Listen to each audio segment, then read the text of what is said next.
Hey, everybody, and welcome to another edition of Rocktail Roundtable, a special Palm Sunday edition with Pastor Jesse and Lexy Carson. Thanks for joining me today. Thanks for having us. Before we get rolling, I better thank our live stream sponsors that make the Roundtable possible. That's North Star Federal Credit Union on Highway 10 in Britton with Jay Cruz and his staff. Creative Concepts, Main Street of Britton with Emily Van Lith. And Metabolic Hoops Academy with MJ Rabick. Go check out what he has to offer. I know he's starting his 3-on-3 league soon for the spring. So good things ahead for MJ and Metabolic Hoops. But appreciate you both joining me today. Why don't we dive right in here? How does it feel to be back home in the region? Yeah, it's good. It does feel a little bit weird to say back home because I'm from Langford, and like growing up in Langford, Britton was like the enemy. So, but it's good to be back in the area, back in Marshall County, and Yes. yep, familiar sights, some familiar people and stuff. So yeah, for me, it's been really enjoyable. Yeah, it's a joy to be back. There's a lot of childhood memories coming up, playing the ball field up here, and I can remember, I was just talking with your parents actually about the music concert as a junior high coming up here. So little pieces of it taking you back, deja vu, but yeah, it's a great area to be a part of, and I'm glad to be here. Yeah. So did you both meet when you were in high school? I mean, different schools, obviously. Mm-hmm. Did you know each other? No, we met each other when we were working as counselors at Nisadak Bible Camp. Okay, and that's right, not too far down the road. That's pretty neat. Yep. It was 2015, the year that we met. Yep. I had just finished college. I think you had one more year, something like that. So yeah, that's about how old we were anyway. And yeah, you both went to the same school? No. I was at Northern. Yep, and I went to Augustana in Sioux Falls. Yep. And so, any aspirations at the time when you were looking to go to school about getting into ministry? Yeah, I pretty much knew that was my track when I started. Even probably junior high school, that was kind of what I was trending towards or what I was wanting to do. And so, yeah, I knew at that time that I was preparing for ministry. Yeah. Mine took a little bit more.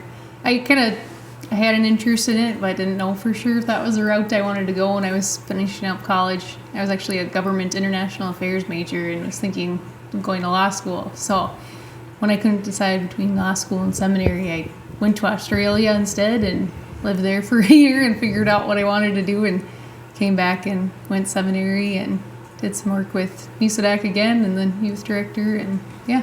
So Australia is wild. That's pretty neat.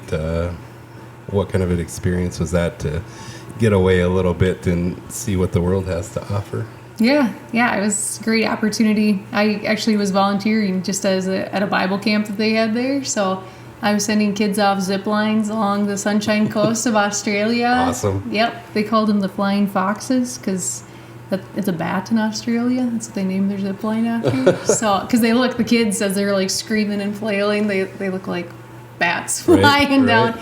Which we know a thing or two about bats here in Britain too, but they're not quite the same size. So, So coming here where there's bats every now and again during worship is like coming back to a different place at home. So, yeah. Hopefully we've got those all wrangled by now, but we've had some other bad experiences here in town outside of church. So, they're around. So you worked a lot with youth as you kind of gained experience, and that's kind of how I found my place in the church growing up, is through my youth director. If there are kids out there watching this and want to get more involved in the church, do you have any words of wisdom on ways to get more involved? Yeah. Absolutely. I think there's always a niche for every, here at First, we witness it firsthand how many of our Sunday school teachers are high school kids who have a passion working with youth and sharing their faith. And I think there's always different places you can see their interests. Some have an interest in reading, some it's wanting to help usher, some it's at different activities, starting Bible studies, whatever it may be. But absolutely, I think just putting those little feelers out there, I see a lot of opportunities within the community. I think of kids with an interest maybe going to seminary, and hopefully that it'd be neat to see some of that. Yeah. Yeah, I think it's always fun to see like kids ministering to each other too, and sharing the word with each other. And I think they're really good at. They just have a knack for, I guess, relating to each other probably better than us old people do. But so if there is someone that's out there kind of looking at, grab a friend that goes to one of the churches in town and say, hey, what do you do at your church? And their friends can fill them all in and bring them with. And so I think they're really good at ministering to each other. If there is someone out in that situation, I think, get a hold of one of your friends, goes to church. And just being able to bounce ideas off of each other. Yep. And that was one of the fun things growing up. I remember my youth pastor, who's actually a pastor now just down the road in Wahpeton. He took us on, it was an annual thing, to a place called the Ark in Wisconsin. And we got to invite a friend if we wanted outside of the church.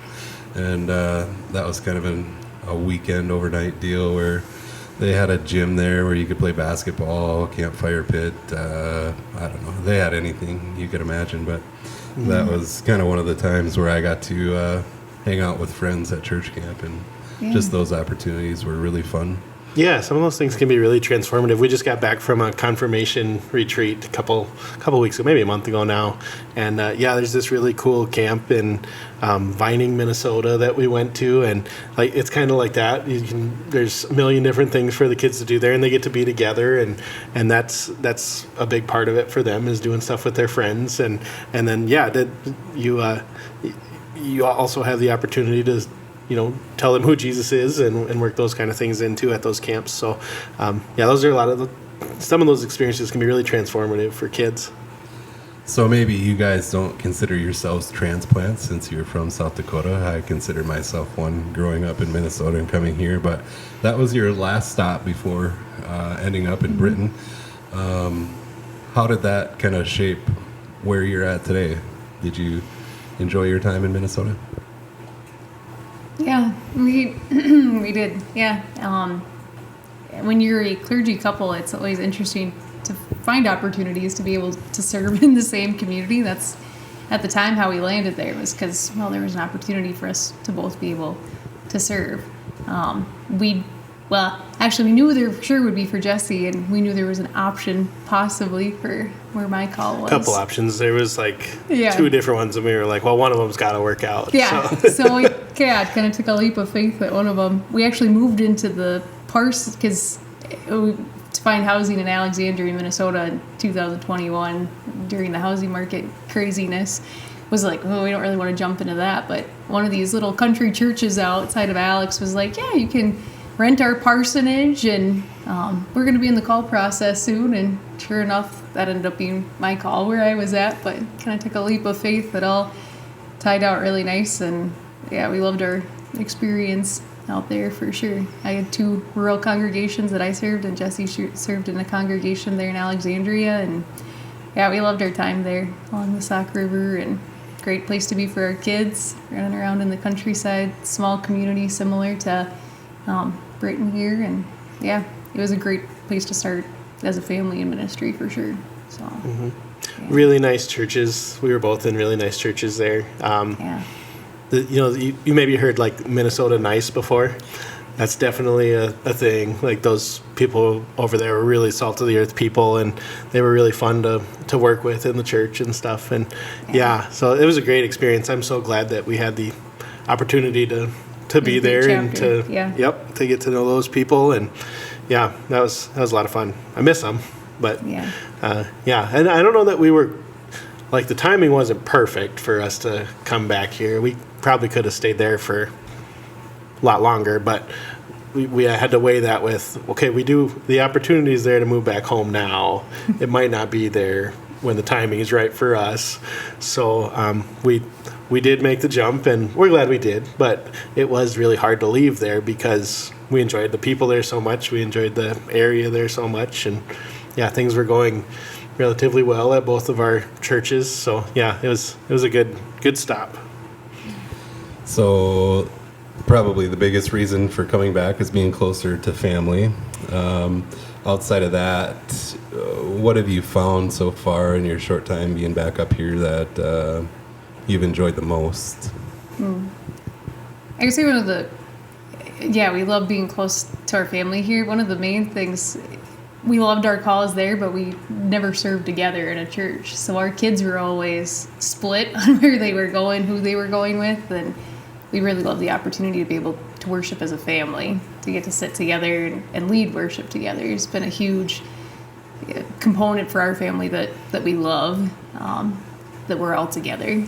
But we've really enjoyed this community. It's really become home really quick. It's, to get to know people really quick, and people really, open up their arms to you really quick, and knowing who you are, being interested in our kids' lives. And I was telling Jesse this just a minute ago. We were up in Aberdeen today, and we were sitting at Pizza Ranch, and I was sitting against a wall. No one could see where I was, but Nick was sitting the other way, our oldest, our 5-year-old, and somebody from church saw him and comes over to the table at a whim, like, I recognize that guy, for people to recognize your kid and want to come over and talk to them.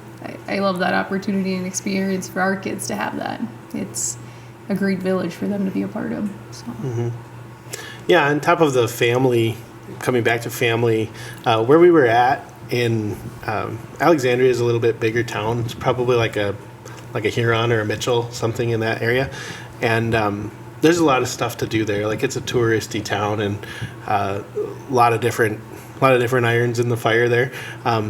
But one of the things that we weren't like as plugged into there was the schools. And here, there's so much that happens through the school, and there's so many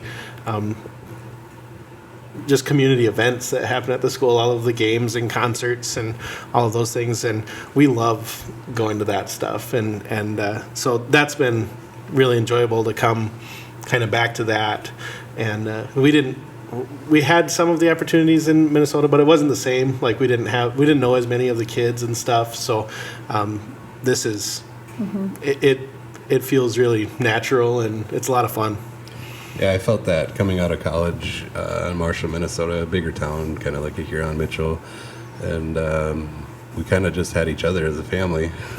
To get outside in the community was a bit scary, but life here is centered around, outside of your job, pretty much church and school, and those are the people you hang with and your crew, and it kind of makes life easier and more enjoyable too.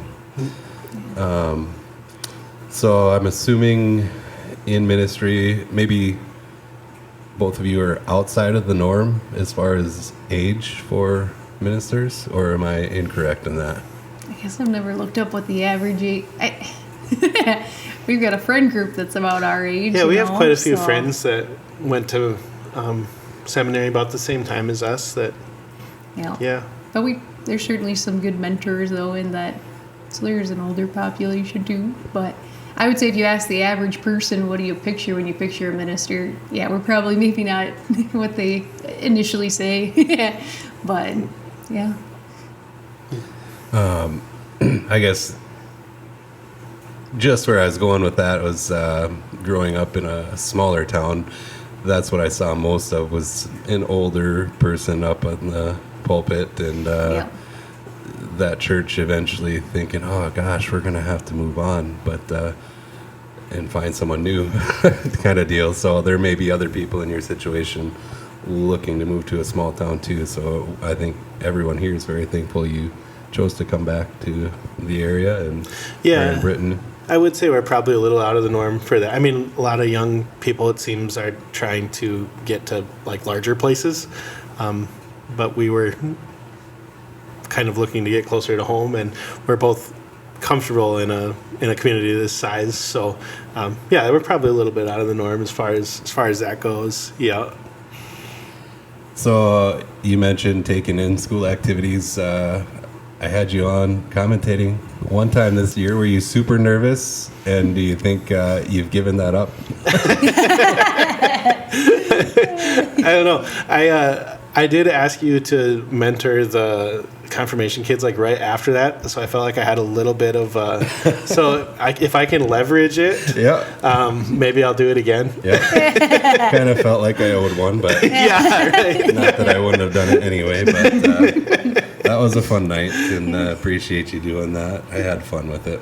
Yeah, that was really fun to do the Langford game on top of it. So, yeah, that was fun. Yeah. Preparing for Sundays, how does that go? Are there household fights about who's going to preach, or do you have a schedule laid out? Yeah. We try to go about every other, and yeah, Lexy's more of a planner than I am, so she kind of gets us whipped into shape a month ahead of time or so, and yeah, sometimes we do fight over certain days or whatever, but yeah, it's generally she gets what she wants, but that's no, it's usually pretty friendly. Civil, yeah. Yep. My wife is also the planner in our house, and I don't think I'd be on top of things probably if it weren't for her. So Yeah. we're appreciative of our wives and keeping us on track. Right. Before we get going here, we kind of reached the point where I like to keep these for the viewing audience.